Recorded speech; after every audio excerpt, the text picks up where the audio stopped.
درسنا اليوم للمرايا. طبعا المرايا انتم اول ما تستيقظوا في الصبح صحيح تشوفوا وجهكم في المراية اكيد صح؟ شنو الصورة حتشوفوها في المراية؟ تشوفوها مستوى مقلوبة جانبية. شنو تاني؟ واضحة، حتكون واضحة باهي. لو بعدت المرآة، بعدت أنا شوية، لو بعدت أنا من المراية حتبتعد حتى الصورة صح؟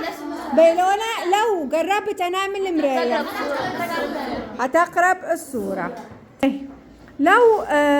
لو فيه وأنتم ماشيين في السيارة مثلا فيه مراية جنب السائق صح؟ صغيرة.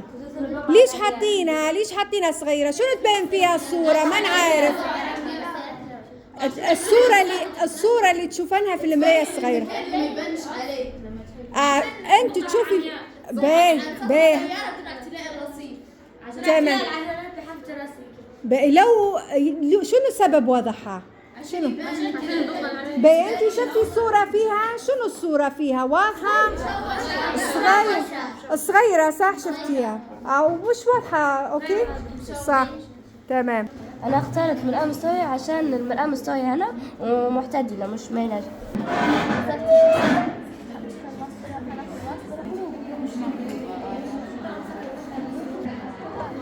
مرآة محدبة.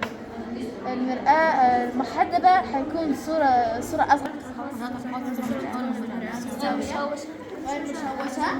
محدبة مشوشة والمستوية واضحة. محدبة